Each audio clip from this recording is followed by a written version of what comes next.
Bapak Ibu yang terkasih, pada hari ini kita dipanggil untuk bersama bersekutu di dalam Tuhan. Oleh karenanya, marilah kita kuduskan ibadah ini seraya dalam hati kita mengaku bahwa pertolongan kita adalah di dalam nama Tuhan yang menciptakan langit dan bumi. Kasih karunia dan damai sejahtera dari Allah Bapa kita dan dari Tuhan Yesus menyertai saudara sekalian.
Apa kabarnya hari ini?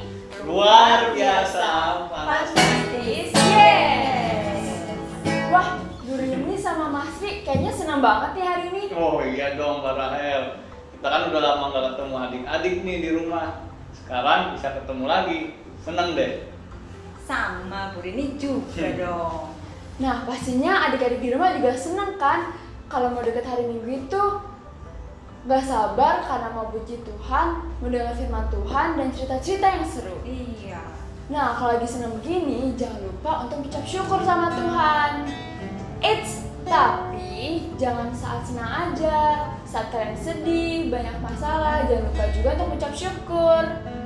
Yuk adik-adik, kita bangkit berdiri. Pagi ini kita mau ucap syukur karena hati senang.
Syukur ya adik-adik, baik saat senang maupun susah, dan juga selalu rajin berdoa.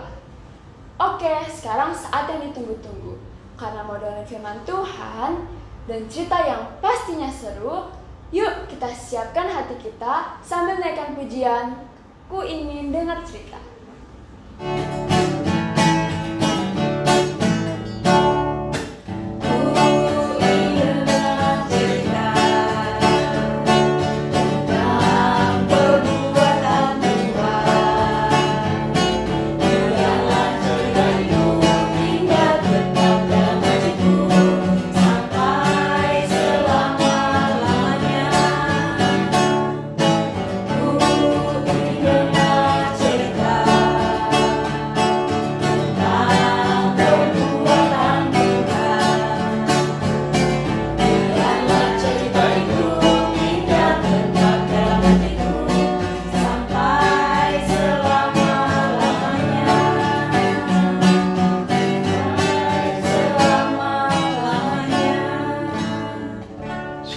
Adik-adik, sekarang kita mau berdoa kepada Tuhan dengan sikap yang baik, lipat tangan, tutup mata, tundukkan kepala. Mari kita berdoa. Tuhan Yesus yang baik, terima kasih Engkau telah mengumpulkan kami di tempat ini. Sekarang kami ingin mendengarkan firman-Mu. Engkau berkati agar kami dapat mendengarkan dengan baik. Terima kasih Tuhan Yesus. Amin. Hari ini yang akan menyampaikan firman Tuhan yaitu Bu Rini. Silakan Bu Rini. Ya, terima kasih. Makasih Mas Tri, Mbak Rahel. Wah, adik-adik sudah duduk rapi? Sudah pegang Alkitabnya? Oke, sip ya. Berarti adik-adik sudah siap mendengarkan firman Tuhan. Ya, hari ini kita akan bercerita tentang berikanku hati yang bijaksana. Apa itu ya bijaksana? Siapa yang tahu? Bijaksana itu adalah pandai dan selalu berhati-hati, bertindak sesuai dengan pikiran akal sehat, sehingga menghasilkan perilaku yang tepat, sesuai, dan pas. Pas apa ya? Pas waktunya, pas keperluannya. Ya, biasa orang bijaksana sebelum bertindak, mereka selalu memikirkan keputusannya. Apa yang akan dilakukannya. Jadi orang yang bijaksana itu selalu memikirkan apa yang boleh dilakukan dan yang tidak boleh dilakukan. Nah, adik-adik, siapa yang mau jadi anak yang bijaksana? Wah, pasti semuanya nih ya. Nah, kalau adik-adik kelas batita, TK, dan kelas kecil masih harus dalam bimbingan mama papanya nih ya. Nah, tapi kalau yang kelas madya, kelas besar, itu sudah kelas 4 sampai kelas 6. Wah, Bu Rini pikir sudah mau nih mulai untuk memilih bersikap bijaksana ya. Jadi pas lagi memikirkan sesuatu, biasanya kadang-kadang ada 2 pilihan nih, yang A atau yang B. Nah, biasanya bingung. Nah, disitulah kita harus bersikap bijaksana. Nah, di sini saat ini Bu Rini ada cerita nih tentang seseorang yang suka menabung. Nah, kalau dikasih uang sama mama papanya, uangnya disisihkan sebagian untuk ditabung. Ya, kita akan menyaksikan sama-sama. Yuk, kita saksikan.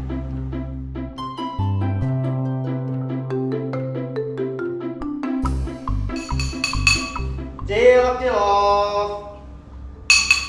Cilok. Kok sepi ya? Kayaknya udah pada masuk deh sekarang. Kan udah new normal. Tapi kok belum kelihatan anak-anak yang sekolah sama yang pada les. Aduh, gimana nih dagangan nggak laku-laku udah 3 bulan. Cilok. Ayo nak, buruan. Ih, ngapain sih cepet-cepet? Kita kan kecepatan datangnya. Lesnya belum mulai kali. Nah, itu tuh. Cilok. Kita beli cilok dulu gimana? Enggak, aku udah dibayar bekal sama mamaku. Uang jajannya mau aku tabung. Kamu yakin mau beli cilok itu? Jangan jajan sembarangan. Nanti kalau kamu sakit perut gimana? Lagian, bukannya kamu juga dibayar bekal sama mama kamu? Iya sih. Cuma bukannya nanti aku aja yang makan. Enggak lah, nggak bakal sakit perut. Aku kan juga dikasih uang jajan tuh. Jadi sayang duitnya nggak dijajanin. Ayo kita beli cilok dulu. Enggak ah, aku mau langsung masuk kelas aja. Ya udah kalau kamu Cilok. Bang, cilok. Bang. Iya deh, cilok. Berapa? Goceng. Teng. Iya. Tar dulu ya. Ya. Kembali nggak? Hah? Enggak ya? Ya berapa? Ya udah, tar dulu, tunggu situ. Mana tuh makan cilok nih? Sebelum Oh, ini deh. udah. Kasih Bang ya. Oh iya.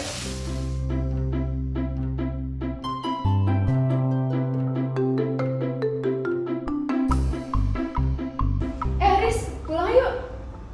Aduh, sakit perut nih, sakit banget, plus. Kamu kenapa kok? Mukanya kayak senang gitu. Senang gimana? Perut aku sakit banget nih.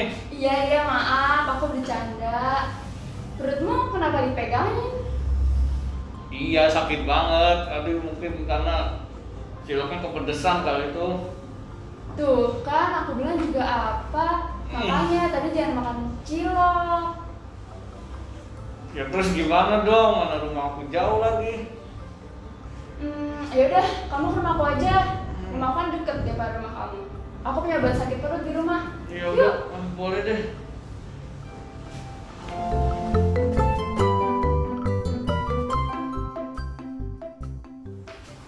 Kamu duduk di sini dulu ya, aku mau ambil obatnya. Iya. Sakit banget, perut ngalau banget lagi ya.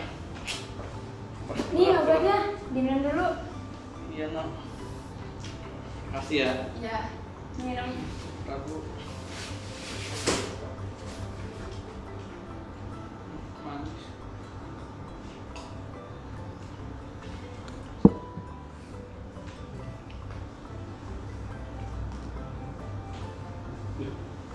HP kamu baru? Iya dong. Ih, itu kan mahal banget HP-nya. Papa mamamu kok mau sih beliin HP kayak gini? Enggak, ini aku beli sendiri pakai uang tabungan aku. Ah, kok bisa? Bisa dong, aku kan selalu sisihin uang jajanku buat beli HP ini. Lagian, mamaku kan selalu bawain bekal. Kamu bukannya pernah bilang mau beli juga ya? Iya sih, dulu pernah mau beli, cuman kan ini harganya mahal. Papa mamaku belum mau beliin tuh karena uangnya belum ada. Aku mana bisa beli sendiri. Pasti bisa lah, kamu kan setiap hari dibawain bekal, dikasih uang jajan juga.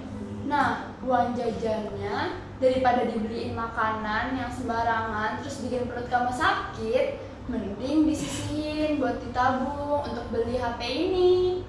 Gimana caranya kalau aku punya uang di kantong bawaannya tuh selalu pengen jajan? Nih, kamu bikin celengan kayak aku. Oh, jajan. Iya, jadi nanti uang yang kamu sisihin kamu masukin ke sini. Nah, terus kalau uangnya udah kekumpul, kamu tinggal minta anterin papa atau mama buat beli HP ini. Enak loh, kita bisa download banyak aplikasi keren buat belajar. Kita harus belajar mana yang harus kita lakukan dan yang tidak boleh kita lakukan. Dipikir-pikir dulu sebelum berbuat. Oke. Biar jadi orang yang bijaksana. Itu kata mamaku. Gitu ya. Iya bener juga sih, daripada kita jajan sembarangan udah bikin perut jadi sakit, uang juga habis. Aku juga mau kayak kamu deh, punya celengan terus aku nabung. Aku juga mau belajar deh jadi orang bijaksana kayak kamu. Makasih ya nak. Sip, sama-sama. Satu Apa lagi. tuh? Apa? Kita jangan lupa berdoa supaya Tuhan ngasih kita berkat. Oh. Biar kita bisa jadi orang yang bijaksana. Oke, siap. Oke. Nah, itu tadi ceritanya adik-adik ya. Si Nana hebat sekali ya, mau belajar jadi anak yang bijaksana ya.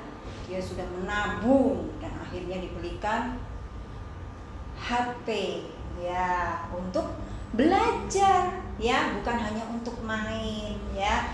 Sama loh seperti Raja Salomo ya, dia adalah raja yang terkenal bijaksana. Nah, hal itu membuat kerajaan Israel pada masa itu sangat disegani dan menjadi besar di antara bangsa-bangsanya ya, di antara bangsa-bangsa di sekitarnya ya. Raja Salomo memohon kepada Tuhan untuk diberikan berkat. Berkat apa itu? Yaitu kebijaksanaan menurut kehendak Tuhan. Nah, kita mau mendengarkan doanya Raja Salomo ya. Kita mau buka nih 1 Raja-Raja 3 ayat 9a. Nah, Bu Rini mau bacain ya. Maka berikan pada hamba-Mu ini hati yang paham menimbang perkara untuk memahami umat-Mu dengan dapat membedakan antara yang baik dan yang jahat. Nah, itu adalah doa Raja Salomo, ya. Keputusan Raja Salomo untuk mengandalkan Tuhan pantas ditiru ya adik-adik ya, supaya hidup kita jadi bijaksana dan jadi sumber berkat buat orang lain. Nah, hal ini penting untuk dimengerti ya. Tuhan mau memberi kebijaksanaannya kepada manusia. Kalau Raja Salomo aja diberi kebijaksanaan yang sedemikian rupa pada masanya, kita pun akan diberi kebijaksanaan sesuai zaman kita ini ya.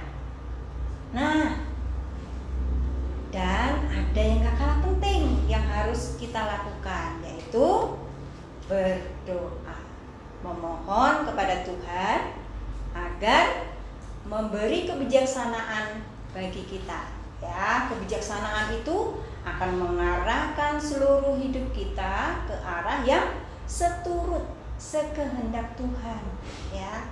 Kita percaya Tuhan akan menuntun kita dan akan membuat kita bahagia. Yuk adik-adik, kita berdoa memohon kepada Tuhan agar Tuhan memberikan kebijaksanaan kepada kita. Mari kita berdoa. Tuhan Yesus yang baik, terima kasih. Kami anak-anak sekolah minggu sudah mendengarkan cerita-Mu tentang Nana yang hari ini boleh bercerita kepada kami untuk sikap kebijaksanaan yang sudah dia lakukan. Tuhan Yesus, kami anak-anak-Mu juga ingin seperti Nana yang boleh bersikap bijaksana di dalam setiap perilaku kami, di setiap tingkah laku kami.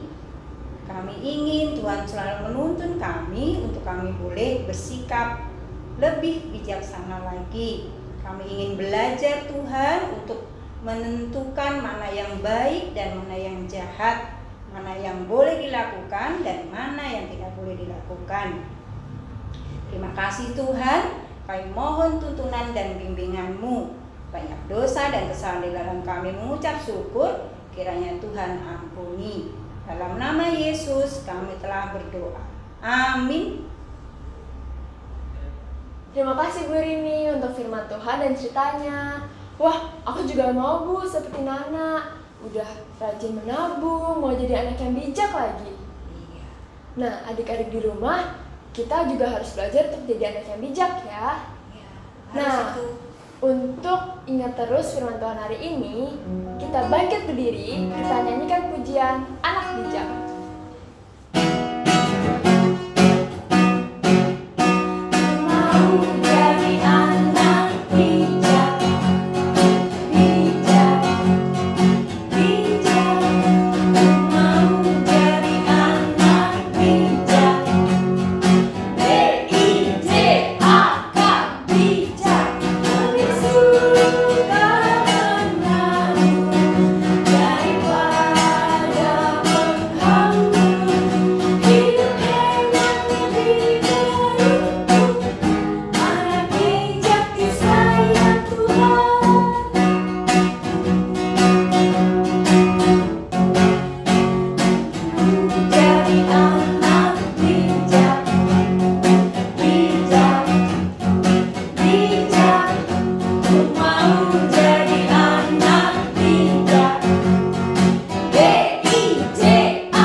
Kebijaksanaan dari Tuhan itu membawa kebaikan dan kebahagiaan. Adik-adik, selamat menjadi anak bijak ya. Dan masih bersama Papa Mama, Duduk dengan rapi ya, kita lanjutkan ibadahnya sampai selesai. Tapi jangan lupa tetap pakai masker, sering-sering cuci tangan, dan jaga jarak ya. Tuhan Yesus memberkati. Dadah.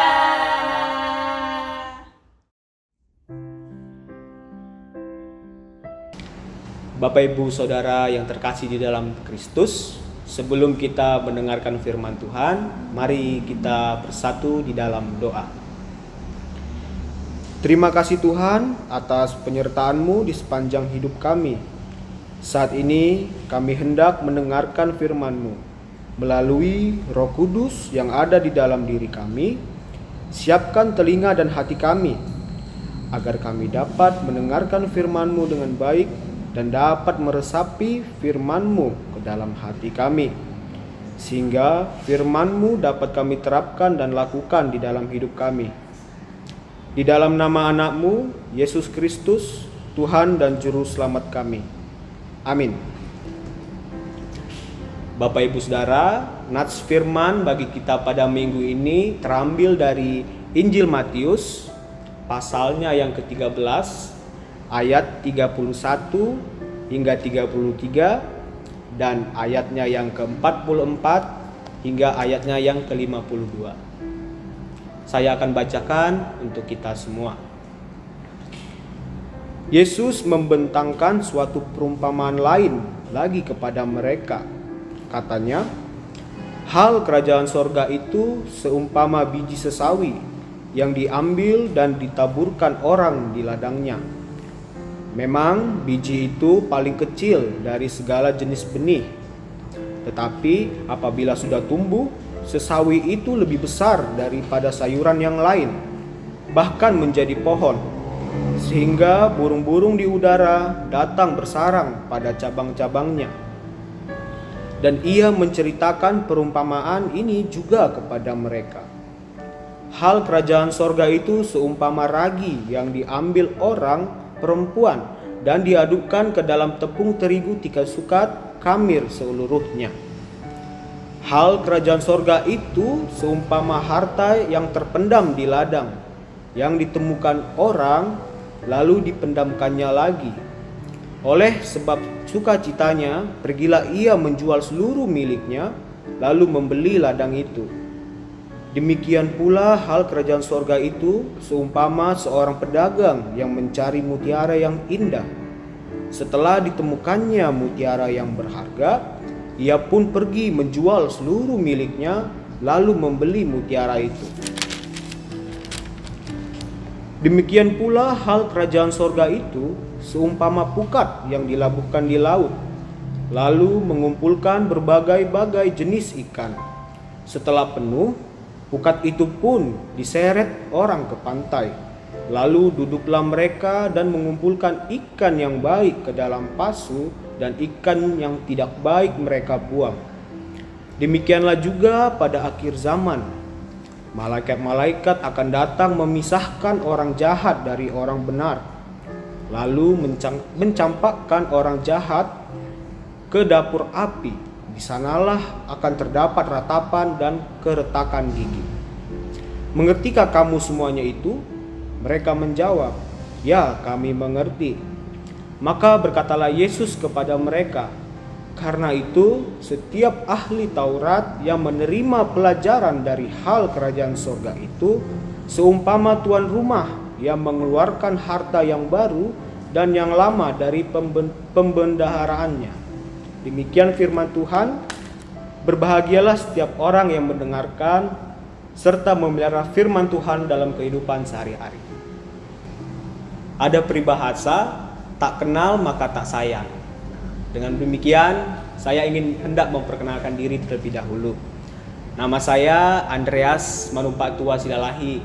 Nah, saya dari mahasiswa STFT Jakarta, Sekolah Tinggi Filsafat Teologi Jakarta, yang sedang praktek di gereja kita, GKJ Tangerang ini.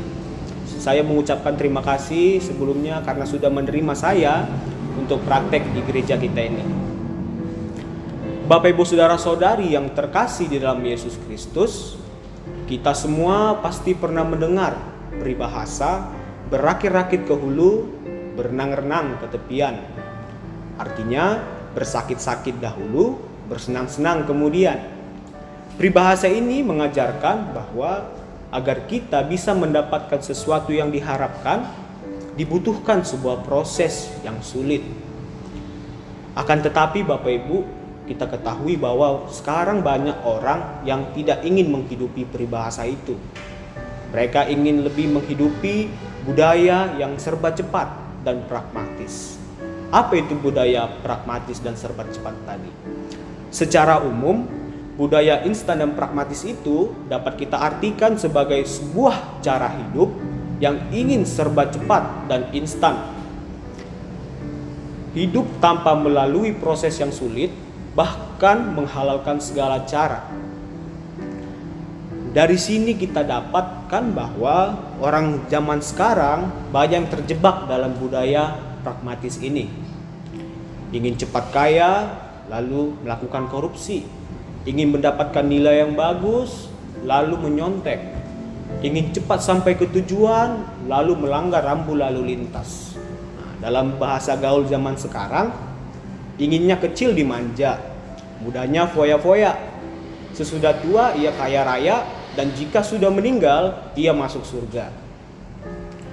Bapak Ibu saudara-saudari yang terkasih, tema minggu kita mengenai hidup di dalam kerajaan visi Allah, di mana firman Tuhan menyapa kita saat ini melalui 3 perumpamaan, yaitu mengenai biji sesawi dan ragi, harta terpendam dan mutiara, dan pukat. Ketiga perumpamaan ini berbicara mengenai kerajaan Allah.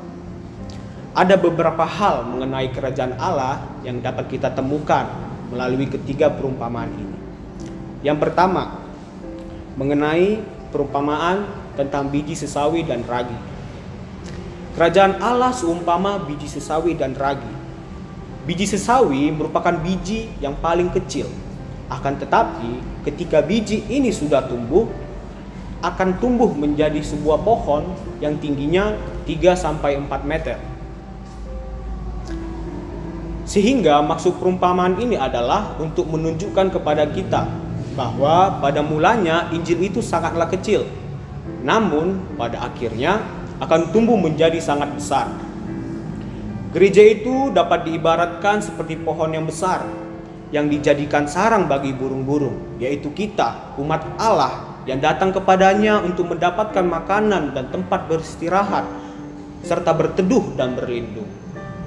Selanjutnya Bapak Ibu mengenai ragi. Kita tahu bahwa ragi ini memiliki fungsi untuk mengembangkan suatu makanan. Sehingga maksud perumpamaan ini untuk menunjukkan bahwa Injil itu perlahan-lahan akan berkembang dan menang. Namun hal ini terjadi secara diam-diam dan tidak terasa. Dalam perumpamaan ini kita melihat bahwa seorang perempuan mengambil ragi ini, lalu menaruh ragi ke dalam tepung terigu 3 sukat tadi, lalu dilakukannya supaya memberikan rasa dan kelezatan terhadap tepung terigu itu. Begitu pula halnya kita orang percaya, di mana kita telah menerima kabar baik Injil dari hamba-hamba Tuhan. Kita harus menerima dan menyimpan baik firman yang telah kita dapatkan di dalam hati kita, supaya kita dapat dikuduskan olehnya, agar firman itu pun hidup dan berkembang di dalam diri kita, dan firman itu pun dapat kita lakukan dalam kehidupan kita sehari-hari. Perumpamaan yang kedua adalah mengenai harta yang terpendam di ladang dan mutiara. Dalam perumpamaan ini, Yesus menggambarkan bahwa di dalam kerajaan Allah ternyata ada nilai dan manfaat yang sangat berharga bagi orang-orang yang menerimanya. Kerajaan Allah itu diumpamakan sebagai harta yang terpendam di ladang, yang bisa menjadi milik kita sendiri jika kita menerimanya. Yesus Kristus adalah harta karun yang sejati itu, di mana di dalam Yesus terdapat segala kekayaan yang berlimpah dan berguna, baik itu hikmat dan pengetahuan akan kebenaran, anugerah dan kedamaian. Semuanya ini terpendam di dalam Kristus bagi kita jika kita mau mengikutinya. Semua ini akan menjadi milik kita. Firman Tuhan adalah ladang yang di dalamnya harta karun ini terpendam. Bukan di dalam ladang yang dipagari, melainkan di dalam ladang yang terbuka. Artinya Bapak Ibu, firman itu terbuka bagi kita dan kita bisa mendapatkan firman Tuhan itu melalui Alkitab kita. Karena di dalam Alkitab kita terdapat harta karun yang terpendam, yaitu Yesus Kristus. Apakah kita sebagai orang percaya sudah mencari Yesus Kristus dalam Alkitab? Ataukah kita hanya membiarkan Alkitab kita begitu saja? Selanjutnya Bapak Ibu, di dalam perumpamaan ini juga orang yang telah mengetahui keberadaan harta yang di dalam ladang itu, ia ingin memilikinya sehingga ia menjual seluruh hartanya untuk mendapatkan ladang itu. Dari sini juga kita bisa mendapatkan bahwa ketika kita ingin memperoleh Yesus Kristus, kita tidak bisa mendapatkannya dengan cepat dan instan. Tetapi kita harus bersedia berpisah dengan segalanya. Artinya ada pengorbanan supaya kita dapat menemukan Kristus dan ditemukan di dalam Dia. Tentang mutiara yang sangat berharga, maksud perumpamaan ini juga sama seperti perumpamaan yang sebelumnya, bahwa Kristus adalah mutiara yang sangat berharga, perhiasan yang tidak terbilang nilainya, yang akan membuat semua orang memilikinya benar-benar kaya, sangat kaya di hadapan Allah. Dengan memilikinya, kita sudah memiliki sesuatu yang bisa membuat kita bahagia selama-lamanya, yaitu keselamatan. Apa untungnya Bapak Ibu jika kita mengenal Kristus, tetapi kita tidak mengenalnya sebagai milik kita sendiri, yang telah menjadi hikmat bagi kita. Perumpamaan yang ketiga adalah perumpamaan tentang pukat yang dilabuhkan di laut. Dalam perumpamaan ini, dunia ini adalah laut yang sangat luas dan manusia berada di dalam laut itu. Manusia dalam keadaan yang sebenarnya adalah seperti ikan di laut yang hidup bebas. Perumpamaan ini seperti halnya memberitakan Injil, menebarkan pukat ke laut untuk menangkap sesuatu dari dalamnya. Hamba Tuhan adalah para penjala manusia yang diperkerjakan untuk menebarkan dan menarik pukat atau jala. Dan mereka hanya akan mendapat tangkapan dengan cepat jika mereka menuruti perkataan Kristus untuk menurunkan pukat itu. Sebab jika tidak, sekalipun kita sudah bekerja keras, kita tidak akan menangkap apa-apa. Pukat ini mengumpulkan segala macam tangkapan pastinya. Akan datang waktunya jika pukat ini sudah penuh, akan diseret ke pantai. Apabila pukat itu sudah penuh dan diseret ke pantai, akan ada pemisahan antara ikan yang baik dan ikan yang jahat yang terjaring di dalam pukat itu. Ini ada kaitannya dengan akhir zaman, di mana para malaikat akan memisahkan manusia yang baik dari manusia yang tidak baik.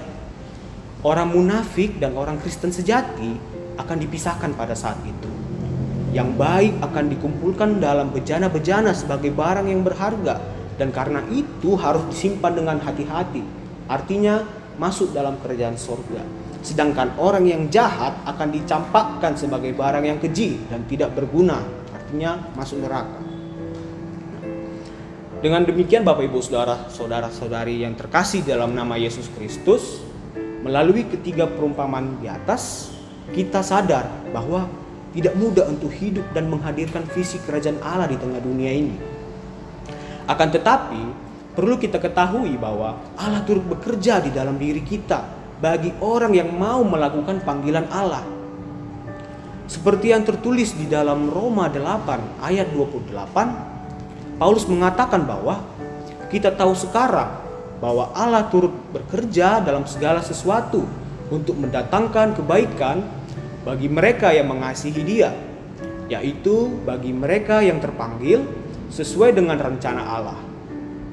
Jika kita telah mengetahui Allah turut bekerja bagi kita yang mau melakukan panggilan Allah, kesediaan kita pun dituntut oleh Allah untuk turut menghadirkan dan menghidupi visi kerajaan Allah di dunia ini dengan beralaskan kesetiaan dan ketaatan.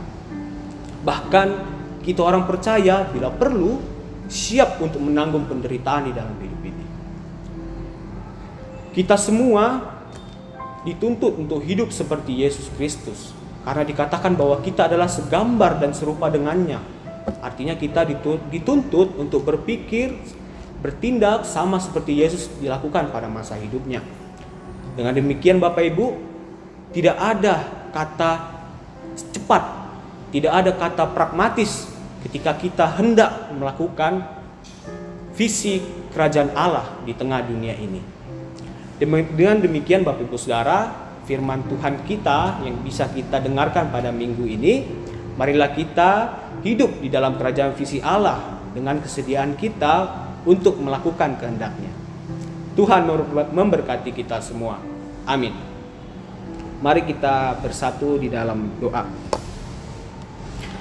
Terima kasih Tuhan atas firman-Mu saat ini, di mana kami mengetahui bahwa kerajaan-Mu ada di dalam diri kami. Seperti biji sesawi dan ragi, meskipun awalnya kecil, firman-Mu dapat semakin hari semakin bertumbuh dan berkembang di dalam diri kami, yang bekerja dengan diam-diam dan tanpa terasa. Di dalam hidup kami sehari-hari ya Bapa, pastinya kami mencari harta, yaitu hal yang kami inginkan dalam hidup ini.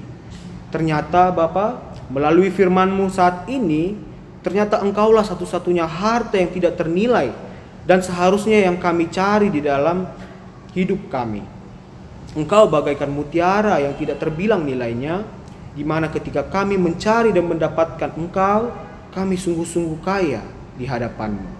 Dan pada akhirnya kami akan mendapatkan keselamatan daripada-Mu. Ya Bapa, semuanya itu bisa kami lakukan karena kami percaya bahwa Engkau turut bekerja di dalam hidup kami. Sehingga ya Bapa, Engkau jauhkan budaya-budaya yang instan dan pragmatis di dalam hidup kami yang dapat mencelakakan hidup kami. Kiranya Engkau selalu memampukan kami melalui Roh Kudus-Mu yang ada di dalam diri kami, sehingga kami selalu setia dan taat melakukan yang Engkau kehendaki melalui firman-Mu. Terima kasih ya Tuhan, inilah doa kami yang kami sampaikan di dalam nama anak-Mu, Yesus Kristus, Tuhan dan Juru Selamat kami yang hidup. Amin.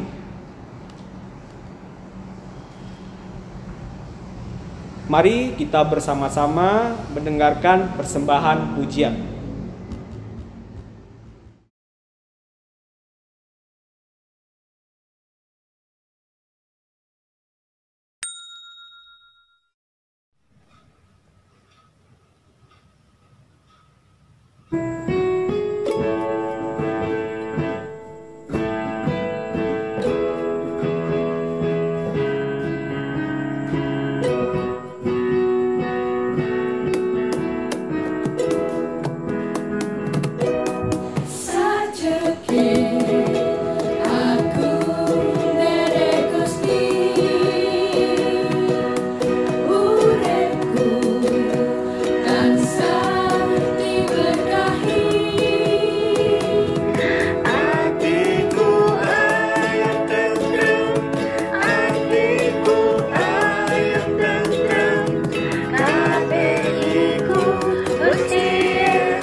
Terima kasih atas persembahan pujiannya.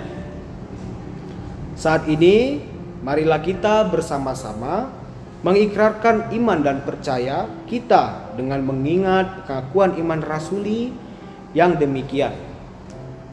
Aku percaya kepada Allah, Bapa yang Maha Kuasa, Khalik langit dan bumi, dan kepada Yesus Kristus, Anaknya yang tunggal Tuhan kita, yang dikandung daripada Roh Kudus, lahir dari anak darah Maria, yang menderita di bawah pemerintahan Pontius Pilatus, disalibkan, mati dan dikuburkan, turun ke dalam kerajaan maut.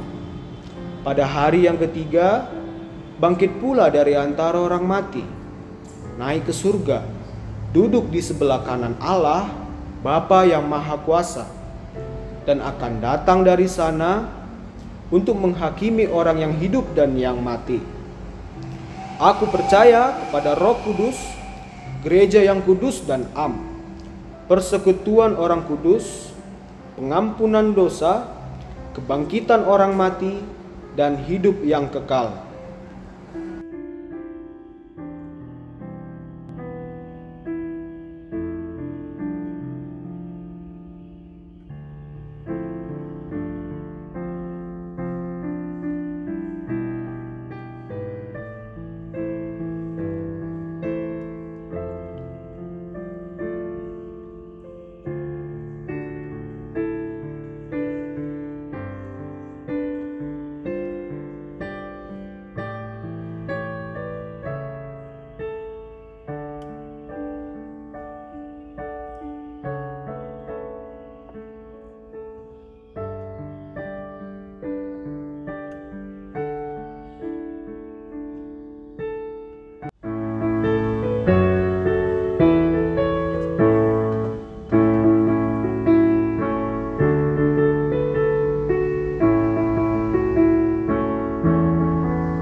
Marilah kita bersatu di dalam doa. Di dalam cinta dan pemeliharaan Allah, Engkau terus mengikat kami di dalam sebuah kesatuan di dalam jemaat. Engkau berbagi kasih dengan kami sehingga kami terus merasakan kasih setia Tuhan di dalam perjalanan kehidupan. Oleh karenanya pada hari ini kami menghadap Tuhan dan berseru akan doa-doa kami. Kami berdoa ya Tuhan bagi kami semua jemaat Allah yang saat ini terus bergumul akan kondisi kehidupan yang kami jalani dalam masa-masa yang sulit ini. Kami berdoa bagi mereka yang saat ini mengalami kondisi yang tidak baik secara fisik. Kami pun berdoa bagi saudara-saudara kami yang sudah menjalani usia yang lanjut. Kami berdoa bagi kami yang saat ini bergumul akan banyak hal, pekerjaan, pernikahan, pasangan hidup, dan pergumulan-pergumulan kami lainnya. Kami letakkan di dalam tangan Tuhan kami yang kami percaya terus melihat dan menggandeng kami di dalam kehidupan. Pun demikian kami berdoa akan pergumulan kami di semua bangsa. terkait dengan wabah corona yang masih terus berada di dalam sekitar kami. Tuhan yang berkati kami semua, Engkau jagai kami, sehingga kami dapat menjaga kedisiplinan kami, sehingga kami dapat terhindar dari wabah virus ini. Kami pun berdoa bagi tenaga medis dan semua pihak yang berjuang melawan wabah corona, entah itu para peneliti, dokter, dan pemerintahan yang terus berusaha untuk memulihkan kehidupan. Berkati mereka yang terus berjuang sampai dengan hari ini, kuatkanlah mereka dan hadirkanlah kebijaksanaan bagi saudara-saudara kami. Pun demikian, kami berdoa bagi seluruh korban yang terus terdampak. Tuhan yang berikan ketabahan bagi saudara-saudara kami. Ya Tuhan yang terkasih, pada pagi hari ini, pada hari ini, kami pun bersama telah mengumpulkan persembahan kami. Tuhan yang berkati kami semua, sehingga ucapan syukur kami ini berkenan di hadapan-Mu. Biarlah dengan persembahan ini, kami mengingat bahwa segala anugerah bersumber hanya dari dalam nama Tuhan kami Yesus Kristus. Pada pagi hari ini, kami pun ingin berseru kepadamu akan segala pergumulan dan tantangan kehidupan yang terus kami alami sebagai keluarga. Oleh karenanya, pada pagi hari ini kami akan berdoa untuk keluarga kami yang demikian.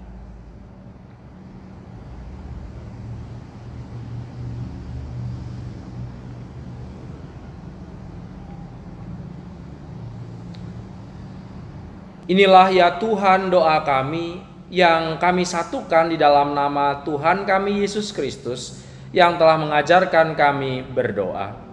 Bapa kami yang ada di surga, dikuduskanlah namamu, datanglah kerajaanmu, jadilah kehendak-Mu di bumi seperti di surga. Berikanlah kami pada hari ini makanan kami yang secukupnya, dan ampunilah kami akan kesalahan kami, seperti kami juga mengampuni orang yang bersalah kepada kami. Dan janganlah membawa kami ke dalam pencobaan, tetapi lepaskanlah kami daripada yang jahat. Karena Engkaulah yang empunya kerajaan dan kuasa dan kemuliaan sampai selama-lamanya. Amin.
Sekarang arahkanlah hati saudara kepada Tuhan. Jadilah saksi Kristus. Terpujilah Tuhan. Terimalah berkat dari Tuhan. Tuhan memberkati saudara dan melindungi saudara. Tuhan menyinari saudara dengan wajah-Nya dan memberi saudara kasih karunia. Tuhan menghadapkan wajah-Nya kepada saudara dan memberi saudara damai sejahtera. Amin.